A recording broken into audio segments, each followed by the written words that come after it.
అందరికీ నమస్కారం. కార్యక్రమం ప్రారంభించే ముందు గురువుగారి, పత్రి గారికి ఒకసారి మనం ధన్యవాదాలు చెప్పుకుంటూ కార్యక్రమం ప్రారంభిద్దాం.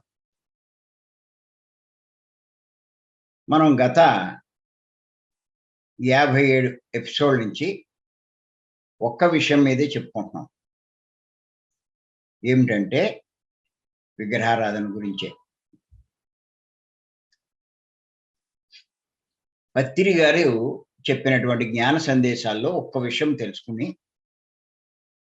దాని మీద ఈ విషయం చెప్పుకుంటున్నాం. ఏమిటంటే ఆ సందేశం, ఆత్మజ్ఞాని శరీరాన్ని పుణ్యక్షేత్రాలకు తీసుకువెళ్ళడు. ఆత్మను దర్శించడానికి శరీరంలోనికి వెళ్తాడు. అంటే దాన్ని ఎసెన్స్ ఏమిటి అంటే పూజలు చెయ్యడు, ధ్యానమే చేస్తాడు. ఆత్మజ్ఞాని పూజలు చెయ్యడు, ధ్యానమే చేస్తాడు అన్నదే దాని సారాంశం. కానీ ధ్యానంలోకి వచ్చిన వాళ్ళు కూడా ఇంకా పూజలు చేస్తున్నారు, దీపాలు పెడుతున్నారు, ఇంకా గుళ్ళకు వాటికి తిరుగుతున్నారు. మరి పత్రి గారు ఎందుకు చెప్పారు? మరి వీళ్ళు ఇంకా ఎందుకు చేస్తున్నారు? 10 ఏళ్ల నుంచి ధ్యానంలో ఉన్నా, 5 ఏళ్ల నుంచి ఉన్నా, ఇంకా 10, 15 ఏళ్ల నుంచి ఉన్నా కూడా. అంటే పత్రి గారు చెప్పింది వీళ్ళకి అర్థం కాల.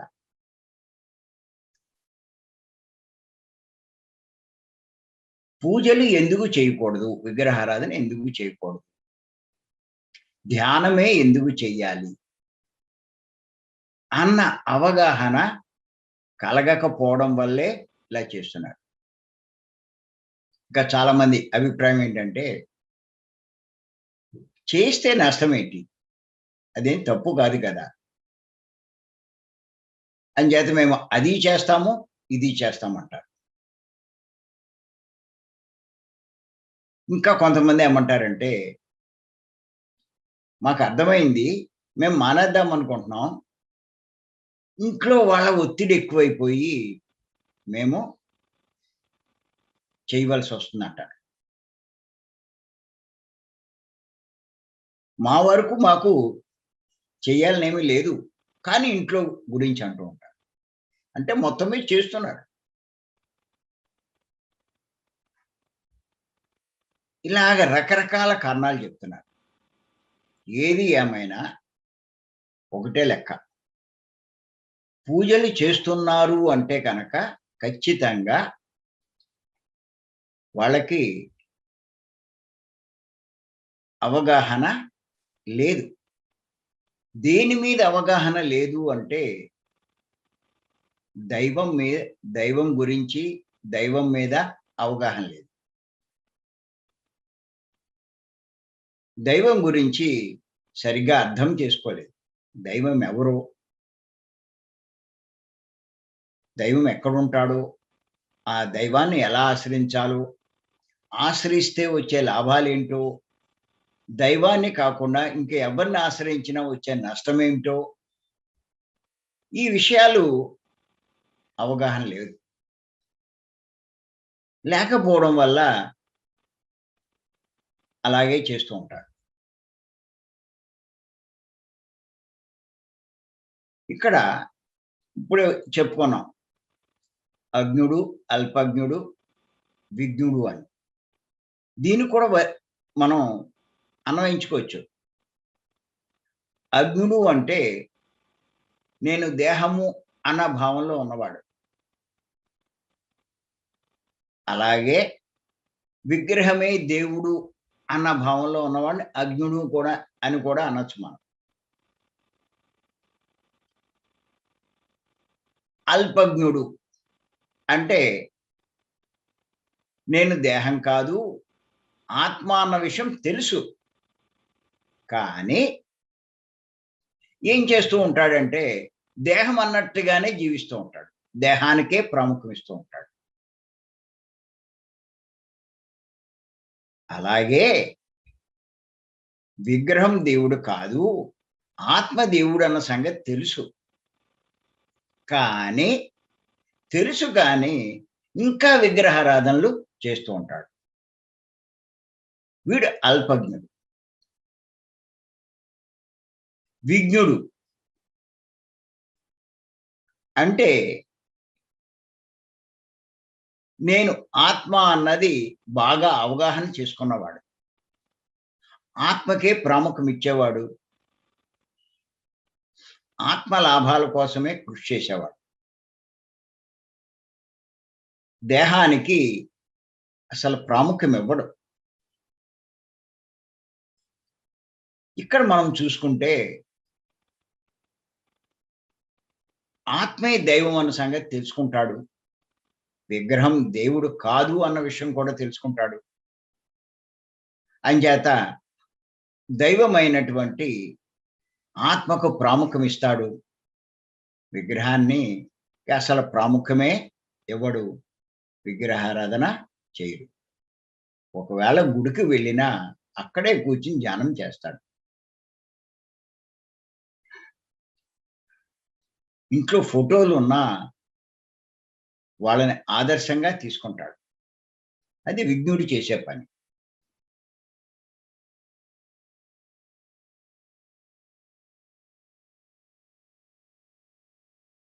మాంసాహారం వరకు వచ్చేసరికి మళ్ళా ఈ 3 వర్తిస్తాయి. అజ్ఞుడు అంటే పూర్తిగా మాంసం తినేవాడు. తింటే తప్పేంటంటాడు. తింటే బలం వస్తుందంటాడు.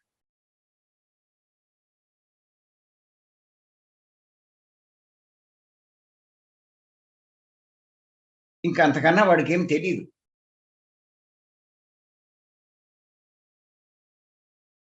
అల్పజ్ఞుడు అంటే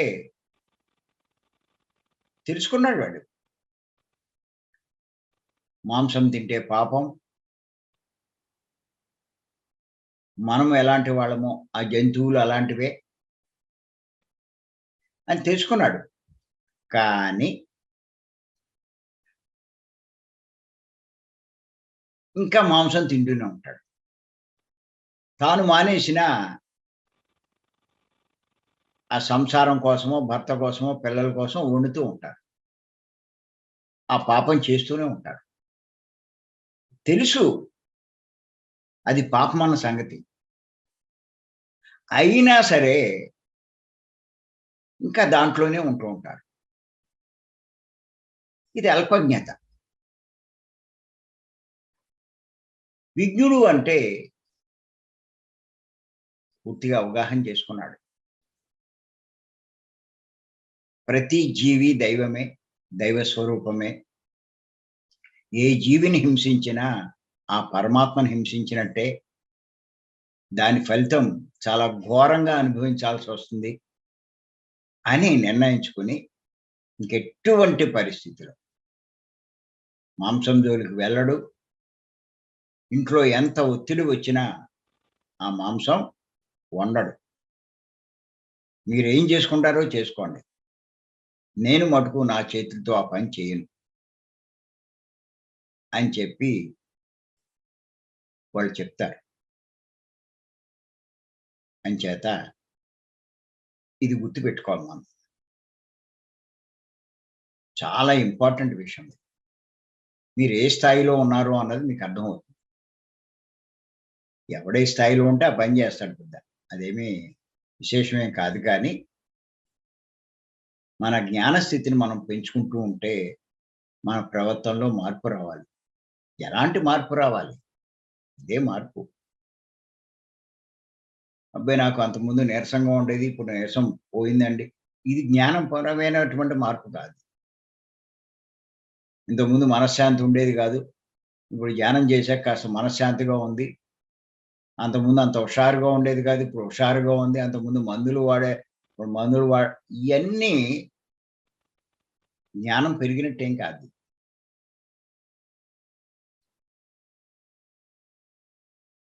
ఈ రకమైన మార్పులు మనలో వస్తే ఖచ్చితంగా. అంచేత గుర్తుపెట్టుకోండి. మీరు ఏ స్థాయిలో ఉన్నారు అన్నది మీ ప్రవర్తన బట్టి ఆధారపడుతుంది.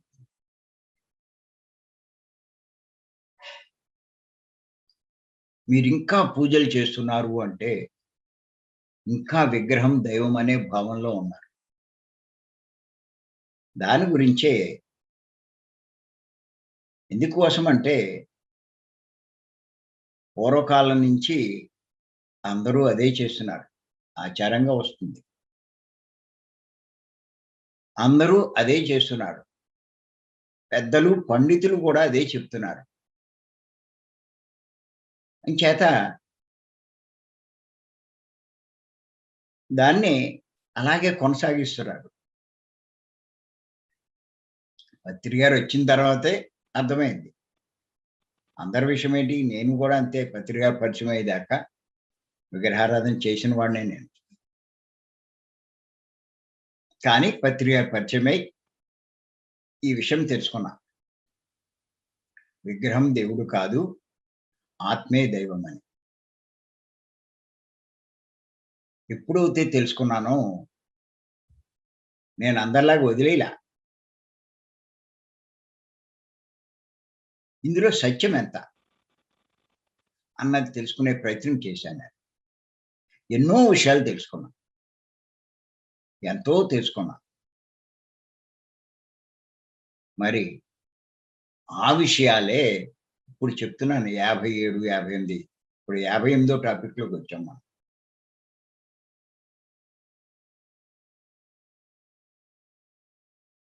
ఎంతో అధ్యయనం చేశాను. ఫస్ట్ చూసుకున్నాను నేను. విగ్రహం దైవమా? ఆత్మ దైవమా అన్నది. ఫస్ట్ చూసాను నేను. చూసి ఆ ఉపనిషత్తుల్లోంచి, వేదాల్లోంచి, ఆ పురాణాల్లోంచి ఆ దైవం యొక్క లక్షణాలు ఆ సందర్భానుసారంగా దైవం గురించి వాళ్ళు చెప్తూ ఉంటే, అవన్నీ పాయింట్లన్నీ తీశాను నేను. తీసి ఓ దాని మీద రాసుకున్నాను. రాసుకుంటే అసలు ఒక్క లక్షణం కూడా విగ్రహంలో లేదు. ఆ పెద్దలు, పండితులు చెప్పినటువంటి దైవం గురించి చెప్పినటువంటి దైవ లక్షణాలు ఒక్కటి కూడా విగ్రహంలో లేదు. మరి ఎందులో ఉన్నాయి అంటే ఆత్మలోనే ఉన్నాయి. ఆశ్చర్యపోయాను నేను. అరెరెరే!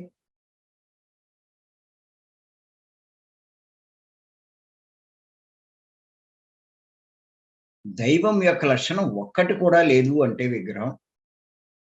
విగ్రహం దేవుడు కాదనేగా.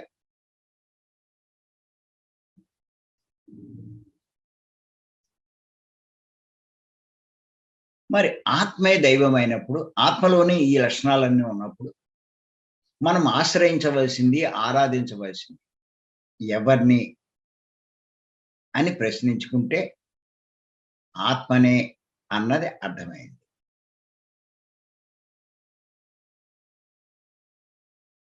అప్పుడు ఇంకా విగ్రహారాధన కాకుండా అంటే పూజలు అయన్నీ కాకుండా ఆత్మను ఆరాధించే మార్గమే ధ్యానం, శ్వాస మీద ధ్యాస అని చెప్పి శ్వాస మీద ధ్యాస ఉంచడం మొదలెట్టాను.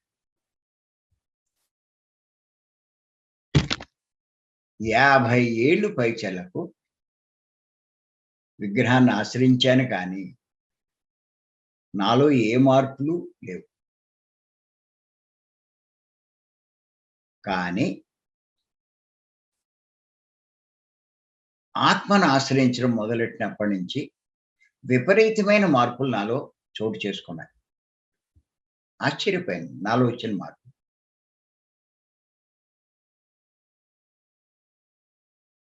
అంతులేని శక్తి నాలో పెరిగింది. అన్నిటిని అవగాహన చేసుకునే శక్తి పెరిగింది. నాలో వచ్చే మార్పులు నాకే ఆశ్చర్యం కలిగించాయి. అంతకుముందు ఏదైనా మాట్లాడాలి అంటే 5 నిమిషాలు కూడా మాట్లాడడం కష్టం. కానీ ఆత్మను ఆశ్రయించాక,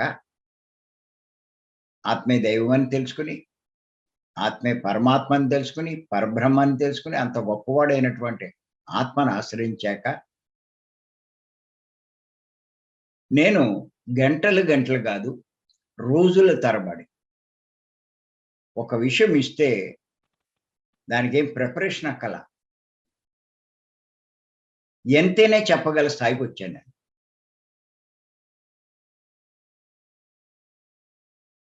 ఇంత మార్పు ఎలా వచ్చింది?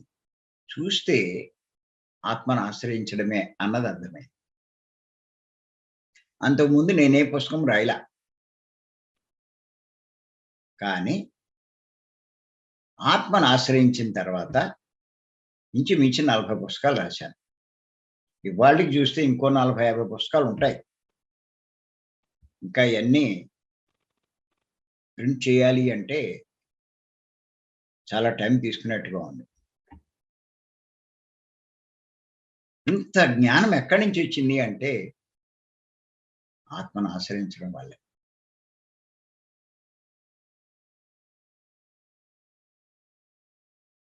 ఇంతకుముందు డబ్బుకి ప్రాముఖ్యం ఇచ్చేవాడిని.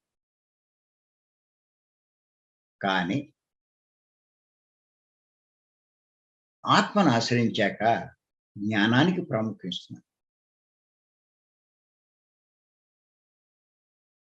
ఇంతకుముందు ఈ జీవితానికే ప్రాముఖ్యం ఇచ్చేవాడిని. ఇప్పుడు ఈ జీవితమే కాదు, మరణించిన తర్వాత కూడా జీవితం ఉందన్న సంగతి అవగాహన చేసుకొని, దానికి కూడా ప్రాముఖ్యం ఇస్తున్నాను. ఇంతకుముందు వ్యాపారం చేసేవాడిని. ఇప్పుడు అందరికీ జ్ఞానాన్ని బోధిస్తున్నా. ఇదివరకు దేహ సేవలు చేసేవాడిని.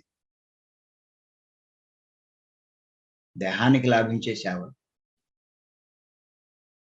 అన్నదానాలు, ఇయ్యి, అయ్యి, డబ్బు ఖర్చు పెట్టడం ఇయన్నీ దేహ లాభాలకే. ఇతరుల దేహాలకి లాభం కలిగించే పనులే చేసేవాడిని. ఇప్పుడు ఆత్మ సేవలు చేస్తున్నా. ఆత్మకు లాభం కలిగించే పనులు చేస్తున్నా.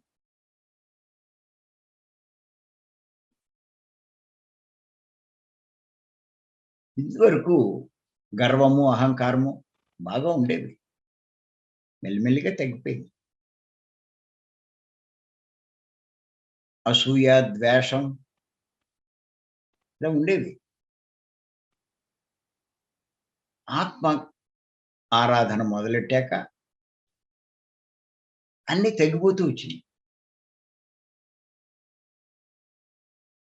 చూస్తే ఒక రకంగా చూస్తే నాలో వచ్చిన మార్పు నాకే ఆశ్చర్యం కలిగిస్తుంది. ఎలా వచ్చింది అని నేను ప్రశ్నించుకుంటే ఏమీ లేదు.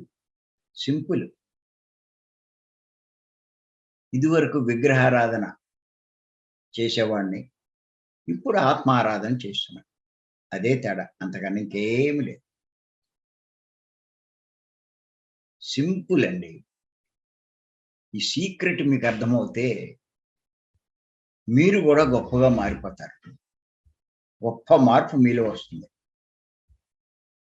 అది.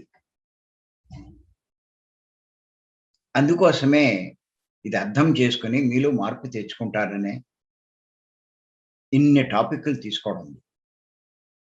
మొత్తం అంతా ఇందులో ఉందండి. ఇంక మీరు ఎన్ని తెలుసుకున్నా, ఏం చేసినా ఉపయోగం లేదు. ఇది ఒక్కటి అర్థం చేసుకోండి. ఆత్మే దైవము. ఆత్మను ఆశ్రయించాలి. అన్నది అర్థం చేసుకుంటే చాలు. అది.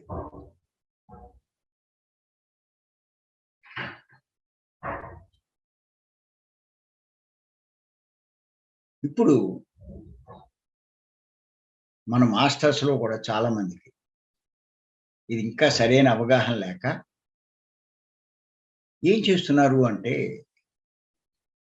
భౌతికమైన, మానసికమైన లాభాల కోసం గైడింగ్ మెడిటేషన్‌లు, విజువలైజేషన్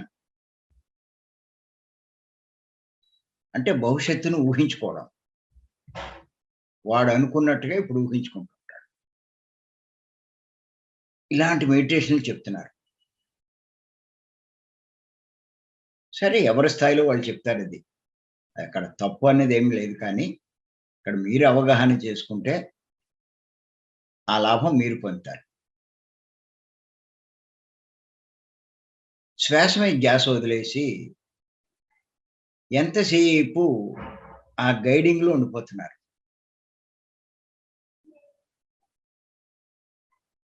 కళ్ళు మూయిస్తారు. ఏదో ఒకటి చెప్తూ ఉంటారు. చెప్తూ ఉంటే మనసు పని చేస్తూ ఉంటుంది. అంటే మైండ్ దగ్గర ఆగిపోయారు. అలాగే విజువలైజేషన్ అని నువ్వు ఊహించుకో. అలా జరిగిందని ఊహించుకో. ప్రకృతిలో ఉన్నావని ఊహించుకో. ఆ ప్రకృతి అందాలన్నీ చూస్తున్నావని ఊహించుకో. ఆ ప్రకృతిలోని శక్తి తీసుకుంటున్నావని ఊహించుకో. ఇలా చెప్తూ ఉంటారు. మరి ఊహించుకుంటూ ఉంటే మనసు దగ్గర ఆగిపోయినట్టేగా. ఏయ్యో అల్పమైనవి ఏదో కొద్దిగా వస్తే రావచ్చేమో కానీ, వాళ్ళ ఆత్మను ఆశ్రయించలేదు. మనసును దాటలేదు. మనసు దగ్గరే అయిపోయారు.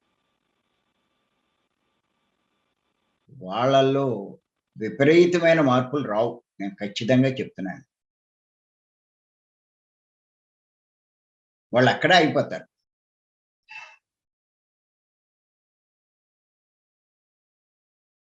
ఆత్మను ఆశ్రయించిన వాడికే అంతులేని లాభాలుంటాయి.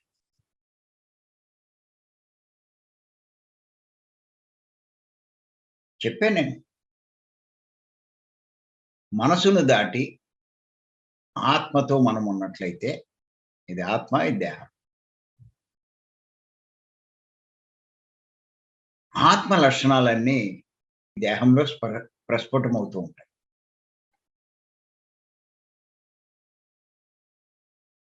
అనంతమైన ఆ శక్తివంతమైనటువంటి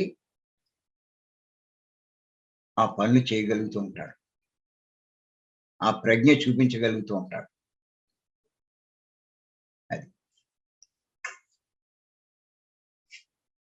అంచేత చెప్పాను నేను. మంటకి దగ్గరికి వెళ్తే మంట లక్షణాలు ఆ వేడి మనకు తగులుతూ ఉంటాయి. అలాగే ఆత్మకి దగ్గరవుతే ఆత్మ లక్షణాలు మనకి వస్తూ ఉంటాయి. దైవ లక్షణాలు. అపారమైన జ్ఞానం, అపారమైన ఆనందం, అపారమైన శాంతి, అపారమైన శక్తి. ఒకటా రెండా? కానీ మధ్యలో మనసనే అట్టముక్క పెట్టుకుంటే ఏమవుతుంది? ఏముండదు. అదే నేను చెప్పేది. అయిపోతున్నారు అక్కడ మనసు దగ్గర. అందులో లాభాలున్నాయంటారు. అల్ప లాభాలకి, అనంతమైన లాభాలకి తేడా వాళ్ళకి అర్థం కాదు.